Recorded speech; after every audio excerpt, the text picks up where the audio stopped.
À l'occasion du salon RH 2021, GameLearn, comme tous les ans, essaye de présenter un petit peu des nouveautés.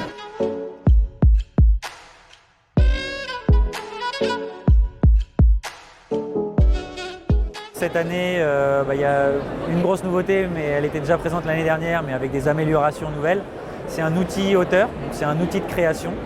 On est plus sur du contenu, mais plus sur du contenant presque. C'est un outil qui permet de créer des jeux. Ça s'appelle l'Editor.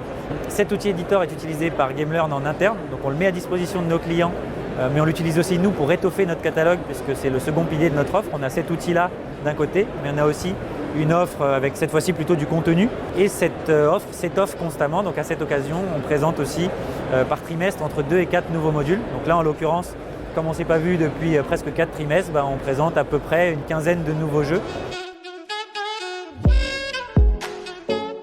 GameLearn a fait un effort pour étoffer son catalogue avec des modules axés travail à distance. Donc le management à distance, on sait que ce n'est pas les mêmes façons de manager qu'en présentiel. Donc on a sorti des modules qui s'appliquent un petit peu à des nouvelles façons de travailler. Gérer son temps, gérer son stress quand on travaille là où on vit.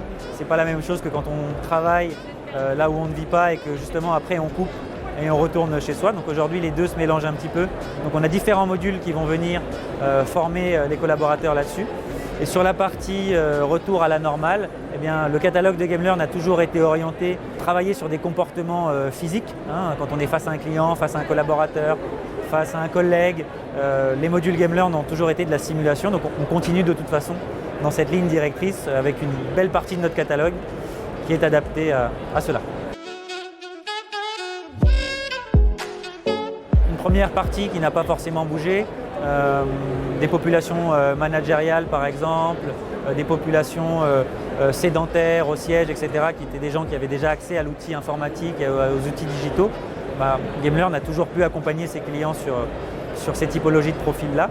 Et lié au contexte actuel, on a aussi eu beaucoup de nouvelles utilisations, des profils type commerciaux qui habituellement avaient un petit peu moins de temps, étaient beaucoup plus sur les routes et moins à la maison par exemple, des populations retail dans les boutiques. Voilà, donc c'est un petit peu des populations qu'on avait l'habitude de toucher mais dans de moins grandes proportions et qui, dû au contexte, ont pu profiter un peu de la plateforme. Donc en résumé, la plateforme en ce moment est utilisée par beaucoup de profils dans les organisations, tels qu'ils soient.